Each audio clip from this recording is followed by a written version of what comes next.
Em nome de Jesus. Vamos ouvir um testemunho para a glória de Deus.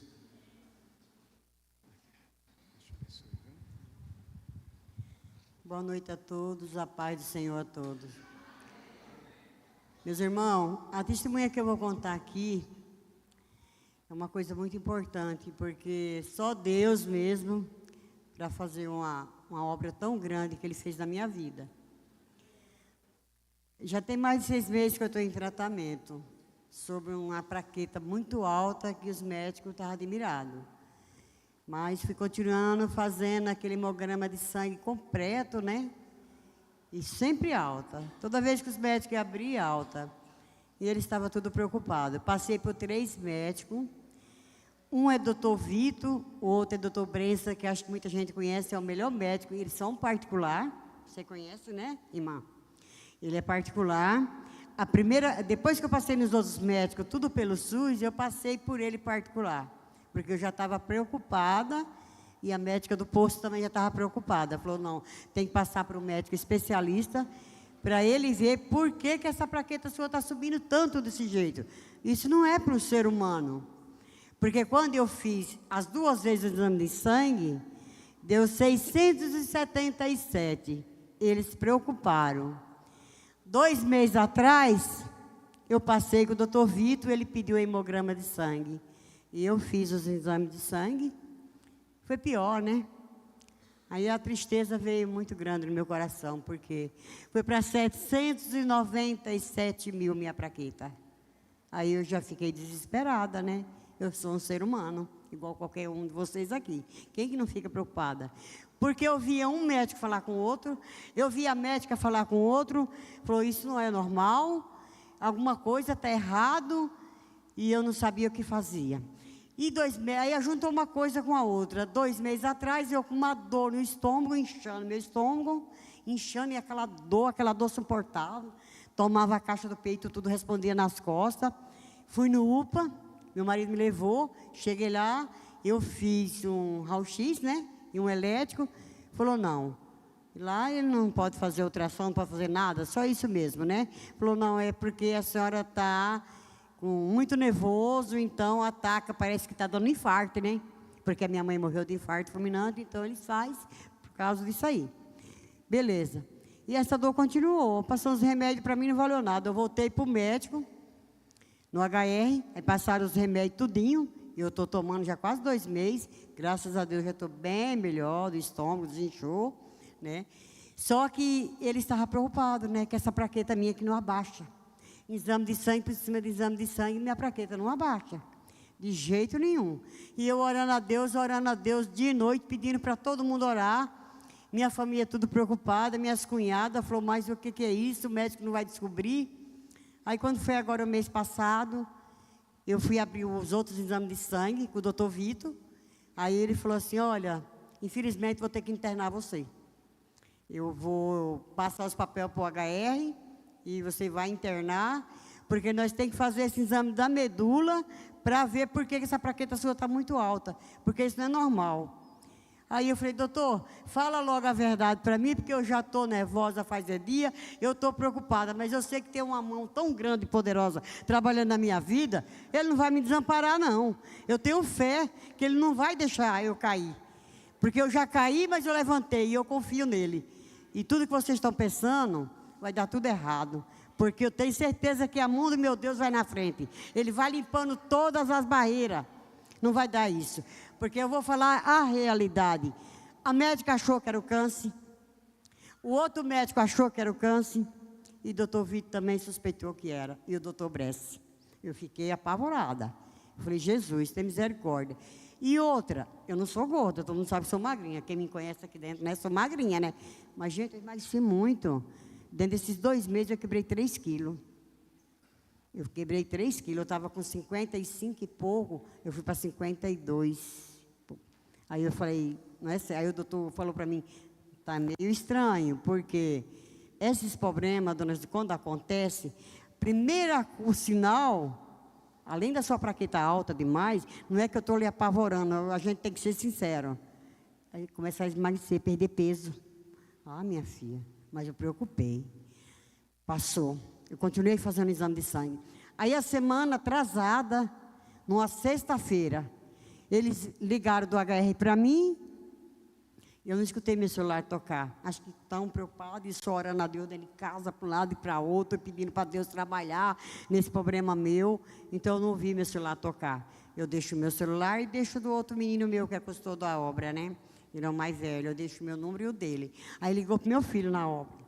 Aí, o Claudemir atendeu, falou, olha, amanhã às 8 horas, já está os papéis prontos, sua mãe tem que vir para internar. Ela tem que chegar aqui umas 7h30. Ele falou, tá bom, vou avisar para ela. Aí ele ligou para mim.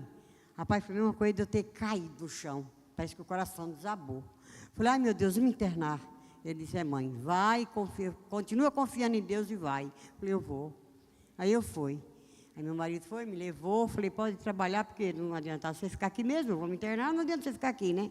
Aí ele me deixou lá, na frente do HR, o guarda me acompanhou, pegou minhas bolsas, acabei de fazer os papéis e entrei para dentro. Fiquei naquele corredor, só gente que sofrendo, né? Cada um pior do que o outro. E eu pedindo a Deus por todos, né? E ali eu fiquei. Então, só de eu ver aquilo ali, a minha pressão começou a subir. Quando eram umas 11 horas, minha pressão estava quase 19, 18 e pouco. Aí eu conversei com a enfermeira e falei, filha, eu não estou suportando ficar aqui, não. Eu não vou ficar aqui, não, eu vou embora. Ela falou assim, não, você não vai embora. Você vai, já está tudo preparado, está esperando só desocupar o quarto lá em cima para você subir. Você não vai embora. Eu falei, mas eu não estou aguentando ver esse povo nesse sofrimento, eu não posso fazer nada. Isso vai me angustiando, meu coração vai apertando, minha pressão vai subindo. Eu não vou aguentar ficar aqui. Ela falou, vai. Aí eles olharam, buscaram um remédio de pressão para mim, mediram minha pressão as 2 vezes, aí me deram um remédio, e eu fiquei para lá e para cá, naquele corredor, vendo aquele povo sofrendo, e orando a Deus, Senhor, tem misericórdia de mim e de todos, né? Porque todos precisam do socorro do Senhor. Aí quando foi umas 10 para as 3 da tarde, a enfermeira falou, vamos subir? Já liberou o quarto lá em cima. Aí eu subi. Aí fiquei. E o doutor Vitor não apareceu nesse dia. Foi no outro dia, umas 9 horas da manhã, ele chegou, depois que nós tomamos o café da manhã. Aí ele chegou, e daí? Falei, daí que eu estou preocupada, doutor. E aí, ele disse, ó, lá para umas 10h30, 11 horas, eu vou fazer o exame. Esse exame eu nunca fiz, só que eu falei, doutor, esse exame, como que é? Nas costas, onde que é? Ele falou, é um exame da medula, para a gente ver, para saber de onde que está vindo essa plaqueta tão alta da senhora. A gente tem que descobrir. Aí eu falei, mas meu Deus já descobriu. Ele disse, amém. Falei, meu Deus já descobriu, mas vamos fazer os exames, né? Eu digo, vamos. É triste, viu? Eu não desejo para ninguém, viu, filha? Não sei quem já fez aqui, não sei se alguém já fez isso, mas eu não desejo para ninguém, né? É muito doído, viu? É terrível. Esse exame da medula é do lado, assim. Até hoje está dolorido. Beleza, eu fiz esse exame. Aí, quando foi sexta-feira, agora, eu fui cedo para receber o resultado. Eu achei que eu só ia receber o resultado, ele passar para mim, né? E tudo bem. Mas cheguei lá, ele falou, olha, a menina vai vir colher mais sangue seu. Falei, nossa, eu já tirei 19 tubinhos de sangue, ainda vou tirar mais. Ele disse, vai tirar, para a gente comparar. A menina tirou mais 2 potinhos. Beleza. Aí, eu falei, doutor, fala logo que o senhor está muito enrolando aqui, olhando essas folhas. E eu estou vendo, meu Deus, aqui está andando aqui, ó. Deus está passeando aqui na frente dessa mesa e ele está trabalhando. Então, abra logo esse resultado, porque eu quero ver. Aí ele falou assim, você está muito ansiosa. Eu falei, eu estou ansiosa. Porque o que o senhor, o doutor Bresso, a esposa dele e a doutora lá do posto real, o que vocês pensou deu errado. Se deu, Jesus limpou. Eu tenho certeza. Eu confio, meu Deus. Eu tenho medo? Tenho. Eu sou ser humano, eu tenho medo? Tenho. Mas eu tenho certeza que não vai dar isso aí. Ele disse, amém, minha irmã. E espero que não dê mesmo. Vamos lá. Aí abriu todos os exames, foi daqui, lá. Aí ele falou assim, graças a Deus, não é o que a gente pensou. Aí eu falei, Falei, graças a Deus. O Deus que eu sirvo, eu falei, graças a Deus, doutor Vitor. Porque o Deus que eu sirvo, e eu confio, Ele é vivo, Ele é poderoso. Ele levanta os mortos, eles põem carne naquele dos ossos secos, Ele se transforma. Por que Ele não ia limpar um câncer, alguma coisa que tivesse no sangue? E eu tenho fé. E ele falou assim, tem mais exame que você fez segunda-feira. Eu digo, eu vou fazer, mas não vai dar nada. Ele disse, não vai dar mesmo. É só para fazer, para ver se a plaqueta baixou. Aí eu falei, e isso aqui que o senhor está arriscando aqui? Ah, é para você levar, para mostrar a sua família. Eu falei, mas vou mostrar minha família não é médica, não entende nada. Eu quero que o senhor declara logo o que é. Porque não deu nada, né? Ele disse, não, deu só um probleminha no sangue, mas é coisa simples, não é grave, não é nada de assustar, vá em paz, e segunda-feira você vem tirar mais o sangue, só para me ver se a plaqueta está baixa, e eu vou começar. A partir acho que é começo agora de junho, eu já vou começar a fazer o tratamento do sangue, mas Jesus já está tratando, porque eu já comecei a comer, meu estômago também já não está doendo mais. Então, gente, não desista desse Deus não, viu? Não desista. Se vocês verem eu faltar aqui, é porque eu moro no sítio, eu não tenho condições assim de vir sempre, e agora eu estou sem carro, né, porque o outro está arrumando, meu filho está usando o dele, até saiu dele, então não estou podendo vir direto. Esses dias atrás também não vim, porque eu estava correndo com o médico, mas eu não desaparto dele, não. De noite eu oro a Deus, peço por todo, e peço para Deus abençoar toda a igreja, os pastores, os filhos pastores, a pastora, nora, netos, toda a equipe, as meninas do papai, todos. E eu tenho certeza que esse Deus, ele é tão grande, gente. Ele é tão grande que você não sabe o tamanho dele. Ele tem coisa grande para fazer dentro dessa igreja ainda. Ele tem obra muito grande aqui dentro. Muito obrigado pela oportunidade. Deus abençoe a senhora. Aleluia, que bênção, né? Você imagina se Deus fizer um milagre toda semana. É tremendo, né? Glória a Deus. Aleluia. Vamos lá para os recados do mês de junho? Vamos que vamos.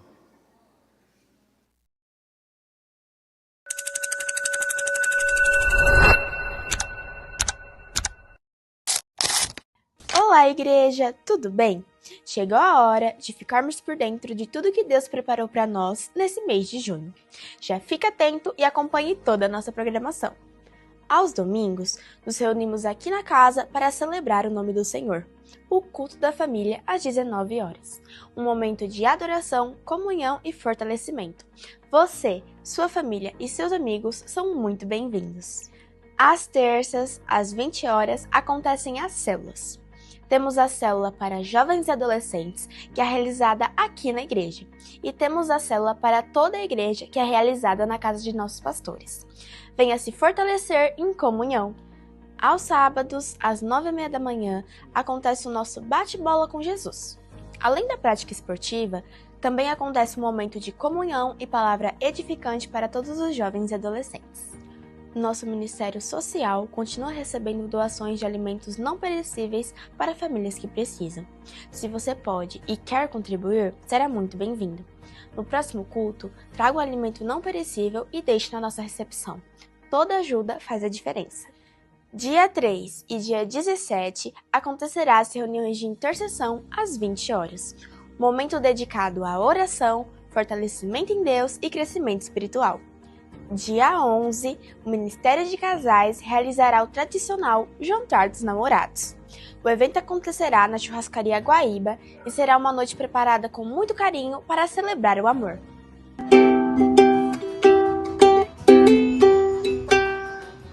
Ô, trem bonso! Tá chegando a data mais aguardada do ano. Tô aqui para fazer um convite muito especial para você. No dia 27 de junho, às 19 horas, vai ter a Festa Caipira aqui no pátio da igreja. E pode preparar animação, que vai ter muita comida, cadeia, correr elegante e música boa.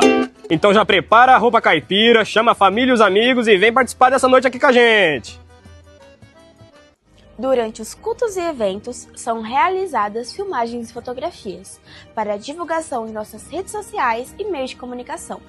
Caso você não deseje aparecer, procure a equipe de mídia ou os pastores, que a sua privacidade irá ser respeitada. Atenciosamente, equipe de mídia. É isso, igreja! Essas são as novidades e programações desse mês de junho. Não deixe de participar de nenhuma.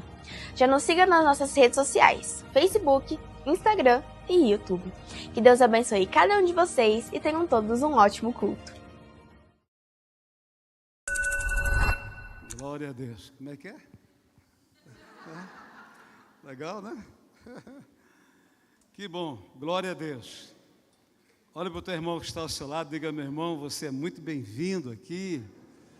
Diga que bom estar com você nesta noite. Aleluia, glória a Deus. Muito bem, abram suas Bíblias, por gentileza. Evangelho de João, capítulo de número 21.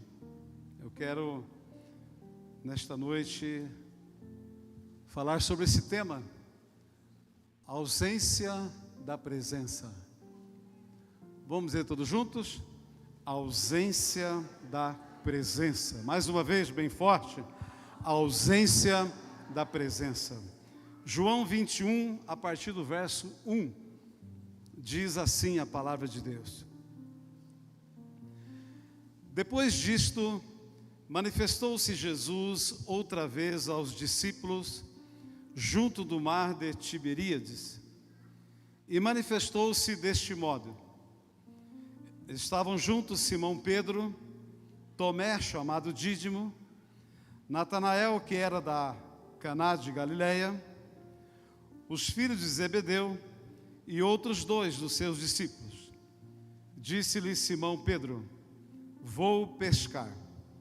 Responderam-lhe: nós também vamos contigo. Saíram e entraram no barco, e naquela noite nada apanharam. Quantos podem dar glória a Deus por esta palavra?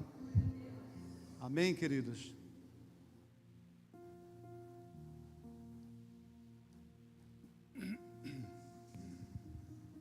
Muito bem. Esse tema, ele é muito forte, pesado,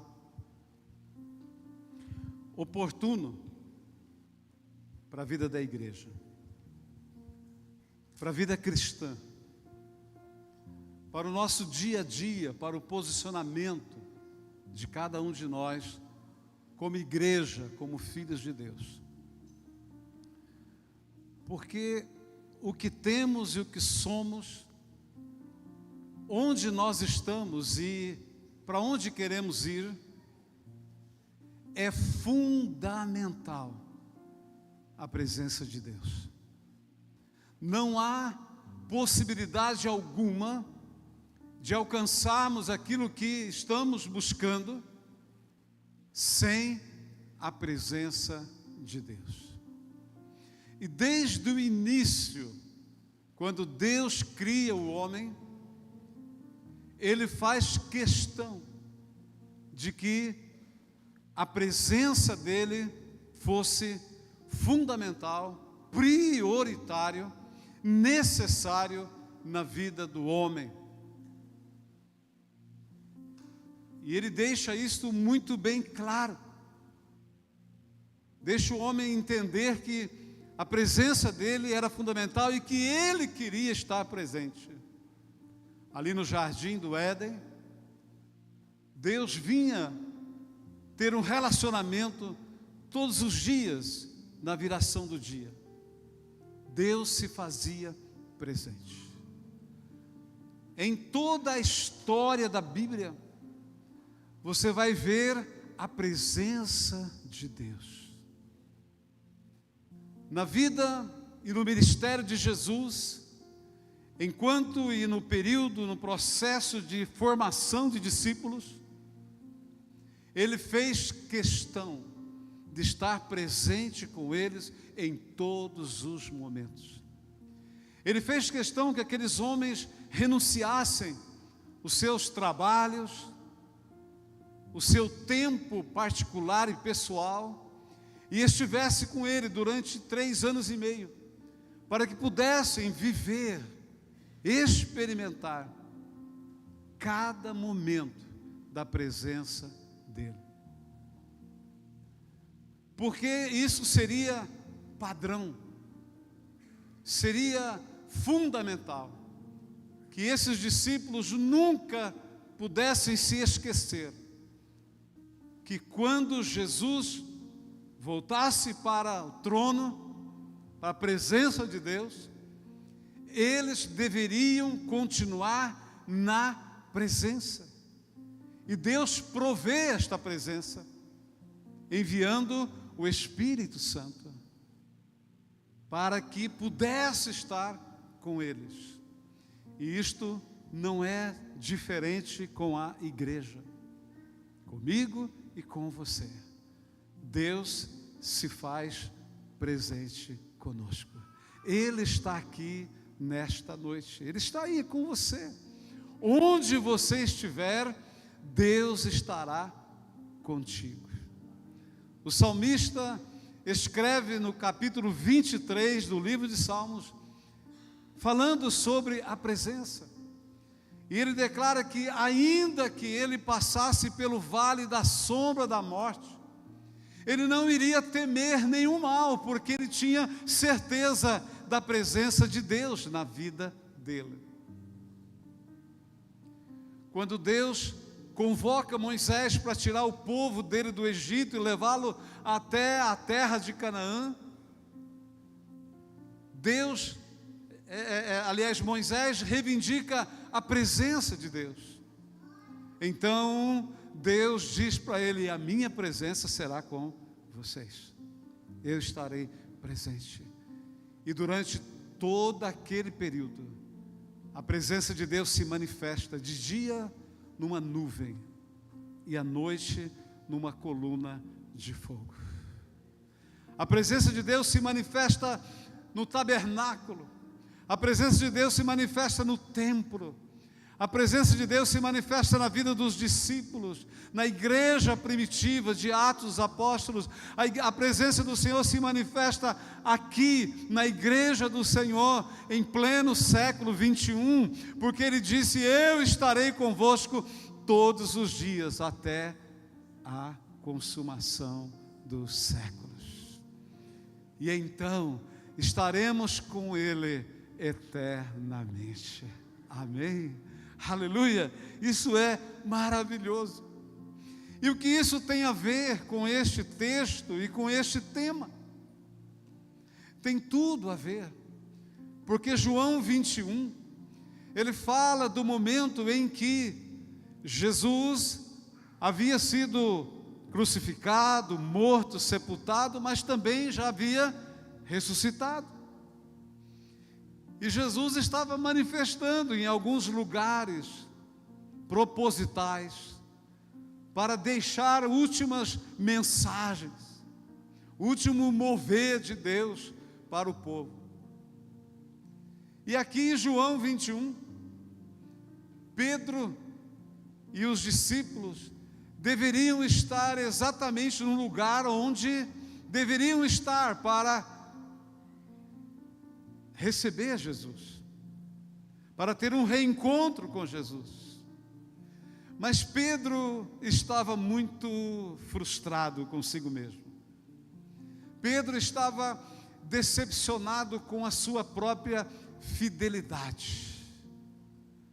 Pedro estava num momento de crise interior muito profunda, porque ele acabara de negar Jesus por 3 vezes. E dentro do coração dele, ele poderia estar pensando: meu Deus, eu neguei, eu não fui fiel até o fim, eu não honrei o meu mestre.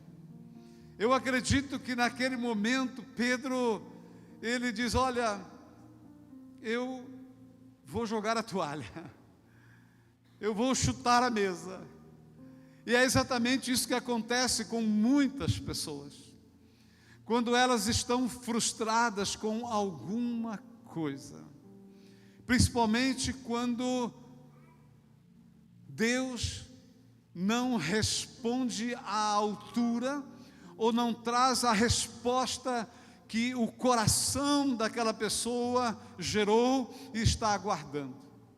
Principalmente quando a pessoa diz: olha, Deus está demorando, Deus esqueceu de mim, Deus não se lembra mais das promessas, principalmente quando você esquece de estar exatamente no lugar onde Deus pediu para que você estivesse, que é exatamente ali que a promessa vai se cumprir. Principalmente no momento onde você é distraído ou envolvido com qualquer coisa que te tira do foco do reino, do foco de Deus, você acaba se desviando, se desvirtuando e se envolvendo com qualquer coisa que te remete ao pecado ou uma vida que desagrada a Deus. Logo a ficha cai.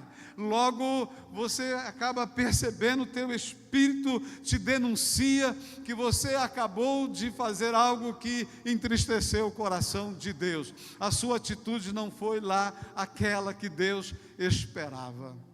Então pessoas se frustram, famílias se frustram, casais se frustram, pessoas se decepcionam consigo mesmo, com Deus. Ela não foi fiel, ela não conseguiu segurar a barra, não conseguiu segurar aquela pressão, não conseguiu lidar com aquela crise, não conseguiu lidar com aquele desafio, não conseguiu transpor aquele obstáculo, não conseguiu, governar e gerir aquela situação difícil que está enfrentando, e ela se rende, ela desiste, ela enfraquece, e depois vem a decepção e a frustração. Pedro estava neste ambiente de frustração, porque ele havia negado o mestre. O que Pedro faz? Ele diz: eu vou pescar. Diga ao teu irmão: você vai pescar, meu irmão? Não adianta estar nervoso, não. Amém? Não adianta ficar nervoso. Quando Pedro diz: eu vou pescar, era o quê? Uma atitude de fuga. Ele estava fugindo da realidade, ele estava fugindo de encarar a realidade das coisas. Isso acontece com muitos de nós. Nós até reconhecemos que erramos, nós até reconhecemos que fracassamos, nós até reconhecemos que decepcionamos, até reconhecemos que deveríamos ter sido fortes naquele momento de fraqueza e não resistimos, reconhecemos que pecamos, reconhecemos que falhamos, mas não temos posicionamento e atitude de se levantar, de se posicionar, de nos autoconfrontar e virar a chave e recomeçar. Pedro diz: eu vou pescar. E ele foi pescar, talvez exatamente no lugar onde, há 3 anos e meio atrás, Jesus tinha se encontrado com ele e disse para ele: me segue. E ele largou tudo, largou as redes, largou o barco, largou o seu trabalho, a sua empresa, os seus negócios, e seguiu ao Senhor. Ele volta para o lugar onde Jesus o chama e diz para ele: Pedro, a partir de hoje você será pescador de homens. Pedro tinha uma promessa de Deus sobre a vida dele. E promessas de Deus, queridos, elas não falham. As promessas de Deus se cumprem. As promessas de Deus, elas não têm tempo de validade. Elas vão se cumprir. Elas vão se realizar. Se Deus falou, acredite, creia, porque nenhuma palavra que saiu da boca de Deus voltou vazia, mas todas elas se cumpriram. Levante a sua mão e diga: eu estou debaixo de uma promessa, e eu creio. Amém. Jesus havia dito para esses mesmos discípulos: olha, vocês fiquem em Jerusalém, até que do alto sejam revestidos de poder. E eles foram onde? Pescar. Sabe qual é o problema maior? É quando nós saímos do lugar da bênção. É quando nós saímos do lugar aonde nunca deveríamos ter saído. E às vezes saímos porque nos cansamos de esperar, porque a incredulidade nos convenceu, porque achamos que a promessa não é para nós, porque achamos que não é o tempo ainda, porque distraímos com outras coisas, porque a incredulidade nos motivou a fazer aquilo que está fora do foco, está fora da promessa. Então saímos daquele lugar da bênção. E eles tinham que ficar, porque do alto ia ser derramado poder sobre a vida deles. Queridos, este poder era a presença de Deus, era a graça de Deus, era a unção de Deus, era tudo o que eles precisavam para dar continuidade à obra de Deus, para dar o início da igreja, para continuar o ministério de Jesus, para dar sequência ao legado, a tudo que o Senhor os treinou e os gerou. E eles não estavam no lugar. Quantas vezes que nós saímos do lugar? Quantas vezes estamos fugindo? Não queremos ser autoconfrontados ou nem confrontados por ninguém, nem mesmo pela palavra, e saímos do lugar da bênção. E deixamos a família, deixamos o trabalho fora de tempo, sem direção de Deus, deixamos a família, deixamos o ministério, deixamos os dons, deixamos a vocação, deixamos o chamado, deixamos a promessa, porque lembramos, tivemos saudade e voltamos. Não queremos ser confrontados, não queremos ser, apurados. É melhor fugir, é melhor deixar. Deixe que o tempo resolva. Mas Pedro estava debaixo de uma promessa. Pedro estava debaixo de uma promessa. Eu e você estamos debaixo de uma promessa. E nós precisamos crer. E eu quero nesta hora, como voz profética neste lugar, dizer para você que esta é uma noite em que Deus está rompendo promessas que você travou, pela sua incredulidade, pelo seu cansaço, porque não permitiu, não soube esperar, e esta promessa truncou, travou. Mas hoje Deus está rompendo no reino do Espírito para você. Você recebe, diga amém. Diga eu recebo em nome de Jesus. Eu quero compartilhar 3 coisas nesta noite que acontece com quem sai da presença, baseado nesse texto de João 21. E é uma 4ª coisa que eu quero também, refletir ao coração de vocês nesta noite, porque eu creio que neste 4º momento, um grande milagre de Deus vai fazer na nossa vida, em nome de Jesus. A primeira coisa que acontece quando saímos da presença ou perdemos a presença, nós queremos e somos movidos, condicionados para voltar ao passado. Voltar ao passado. Pedro disse: eu vou pescar. Ele voltou ao passado. Meu Deus. Pega aí. O tempo não resolve tudo, mas ele revela tudo. Diga ao teu irmão que está ao seu lado: o tempo não resolve tudo, mas ele revela tudo. Amém? Diga comigo: o tempo não cura a alma, mas ele mostra as dores da alma. É isso. É isso, a gente às vezes quer deixar que o tempo se resolva. E vai resolver. De uma forma ou de outra, você vai se descobrir neste processo, nessa jornada, que você é sempre aquilo que você foi. que o tempo não vai curar, mas vai ser suficiente para mostrar todo tipo de dor que você tem. Talvez Pedro tinha esse entendimento. Ele diz: eu vou pescar, vou lá no barco, vou jogar as redes, vou ter um tempo de reflexão.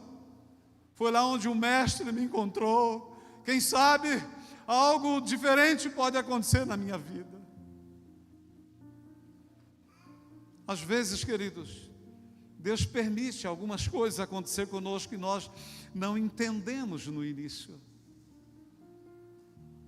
Mas repara que nós sejamos lapidados, forjados, treinados, resolvidos, curados em alguma área da nossa vida que ainda está pendente, bloqueado.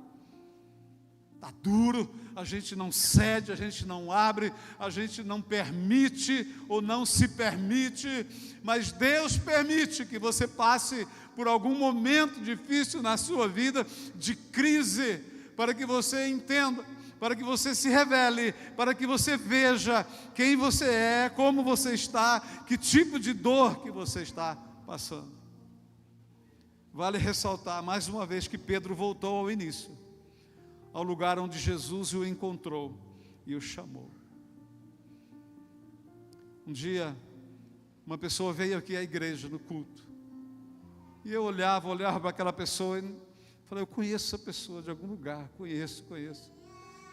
E no final do culto ela veio me procurar, estava muito quebrantada, disse: pastor, o senhor lembra de mim? Eu digo: olha, eu lembro de você, mas eu não sei quem é você. Aí se identificou, disse: lembro, agora eu lembro. Eu disse: o que é que você está fazendo aqui? Disse: olha, eu precisava me libertar de algumas coisas que eu deixei. E Deus me falou que não tinha outro lugar para me libertar, se eu não voltasse aonde Ele me chamou. Amém, queridos? Sabe, você está com algum problema com a sua família, você tem que estar com a sua família para resolver. Está com um problema com o pai, com a mãe, você tem que estar aos pés para resolver. Amém, queridos? Precisa disso. Precisa. A ausência da presença nos deixa vulnerável a atrair todo outro tipo de presença que não agrada a Deus e nem a nós mesmos.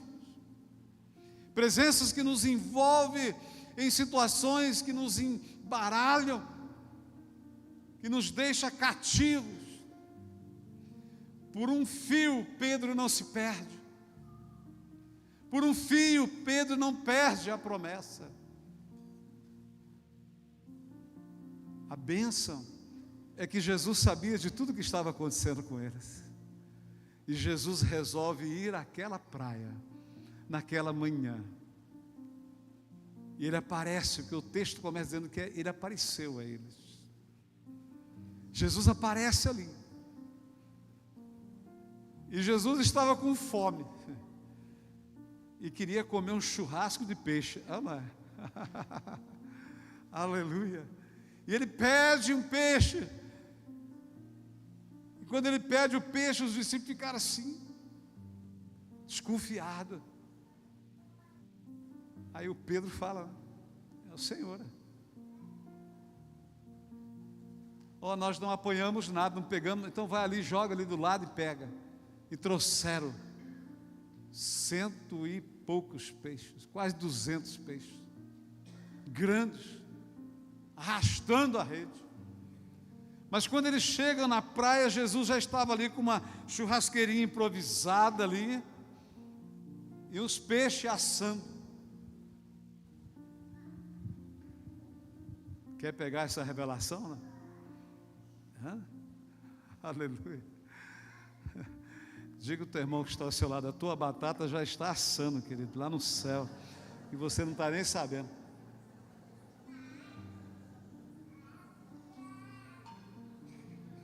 Aleluia. Jesus estava dizendo: olha, Pedro, pessoal aí, discípulos, Deus sempre chega primeiro, seja no que for, principalmente na promessa. Deus chega primeiro. Ele já chegou primeiro da sua promessa. Quando os discípulos chegam na praia e vê o peixe assando, eles não perguntaram nada, mas acho que eles entraram em crise. Puxa vida, não tinha peixe aqui, ó. Ele mandou pescar, nós pegamos, estamos trazendo peixe. Mas onde é que ele arrumou esse peixe? Isso era para lembrar, meu irmão, que essa provisão veio do céu. Isso é para lembrar eles que eles estavam no lugar errado, embora fazendo a coisa certa. Diga a pessoa que está ao seu lado, diga para ele, pega agora, pega agora. Diga, cuidado fazer a coisa certa no lugar errado. Amém? Cuidado fazer a coisa certa no lugar errado. Você vai ficar lutando a vida inteira. Deus está dizendo para você, vai, resolva, se posicione, acerta. Mas Deus, estou fazendo tudo certinho, tudo bonitinho, está tudo ok. Mas Deus está dizendo para você, é hora de você fazer algo novo, diferente. Mas você reluta, resiste. Diga comigo, é um tempo novo para a minha vida. Aqueles 2 peixes eram a provisão do céu. Jesus estava dizendo, lembra que eu falei para vocês? Ficai em Jerusalém, até que do alto sejais revestidos de poder. É do alto que vem a provisão. Isso daqui é o sinal. Se vocês não creram que do alto poderia vir poder sobre vocês, olha o peixe aqui, ó, está assando, creia, a provisão de Deus. Isso é uma das coisas. Enquanto você está lutando, resistindo, semear algo que Deus te pediu, Deus já está movimentando e movendo o céu para mandar muita coisa para você. O céu já está disponibilizando tudo e muito mais do que você precisa, além do que você imagina, além do que você crê, além do que a tua fé alcança, porque a nossa fé jamais irá alcançar tudo aquilo que a graça já disponibilizou. Pega isso, diga comigo, a minha fé jamais irá alcançar o que a graça já disponibilizou. Anote isso daí, tome posse. A primeira coisa então não é que quem perde a presença ele volta ao passado. Segundo, quem perde a presença torna-se influência negativa no presente. Quando Pedro falou para os discípulos ali, olha, eu vou pescar, o que os outros falaram? Nós também vamos. Teve gente que foi pescar ali que nem pescador não era, meu irmão. Tomé era pescador, pastor Nilson? Era não, né? Tomé não era pescador, ele foi pescar. Natanael era pescador? Não, foi pescar. Reginaldo é pescador? Não, Reginaldo é pescador. Reginaldo é pescador. Mas não foi pescar. Está aqui, ó, em Jerusalém, para ser revestido, amém? Ô, glória! Você vê, queridos, que quando você perde a presença, você acaba se tornando influência negativa no presente, na vida das pessoas. Aqueles demais discípulos, todos foram com Pedro. Pedro era influente. Pedro tinha autoridade. Pedro era intrépido. Pedro era corajoso. Pedro era o primeiro.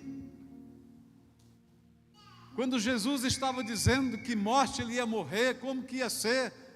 Pedro foi o primeiro a falar, não, eu vou morrer contigo.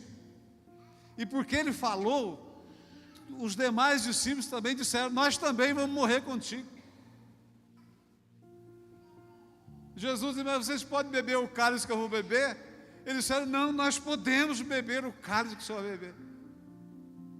Aí Jesus desconversa e traz uma revelação para eles, que não tem, agora não vamos entrar nesse caso. Mas Pedro estava sempre pronto. E Pedro sempre falando que ele podia ser e fazer. Ele estava disposto, estava posicionado. E Jesus olha para ele e fala: olha, Pedro, hoje antes de o galo cantar 3 vezes, você vai me negar. Isso arrebentou com a alma de Pedro. Isso destruiu a sua alma. Isso enfraqueceu ele. E ele volta para pescar. E ele influencia os outros. Queridos, cuidado com aquilo que você está fazendo demais e pode estar interrompendo o que Deus está fazendo na sua vida. Às vezes, trabalhar demais impede o trabalhar de Deus na nossa vida. Às vezes, fazer demais impede o fazer de Deus na nossa vida. Eu já vi pessoas que, na intenção de ajudar, estragou o outro. Pedro diz: olha, o meu refúgio agora é pescar. Alguém vai comigo para me ajudar? Venham lamber as minhas feridas. Venham me ajudar neste momento de crise. E eles foram. Cuidado com quem você anda, com quem você tem relacionamento. Porque muitas vezes, queridos, andamos com quem não agrega, com quem não soma. Eu preciso andar com quem me deixa mais crente, mais perto de Deus. Você precisa se namorar e casar com quem deixa você mais perto de Deus. Com quem te distancia de Deus, não é bênção.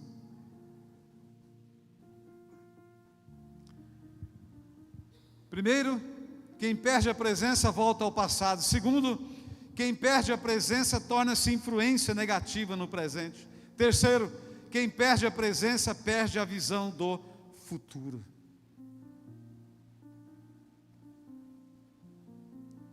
Pedro e os discípulos pescaram, não pegaram nada, entraram em mais frustração, voltaram ao que eram, na estaca zero, e não tinha mais expectativa de futuro algum.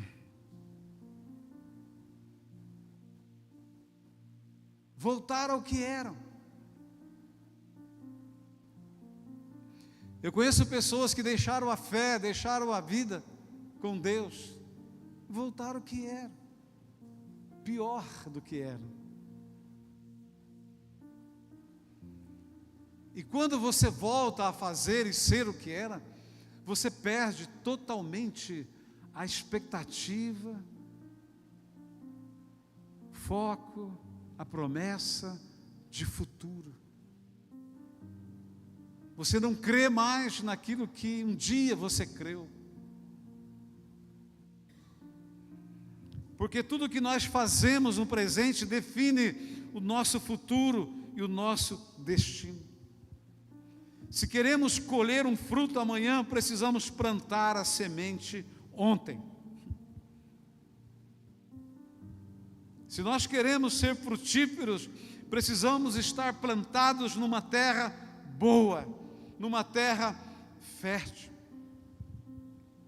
Naquela noite eles nada apanharam, sabe por quê? Porque os resultados na sua vida não dependem da sua capacidade, mas depende de você estar no centro da vontade de Deus e na direção de Deus.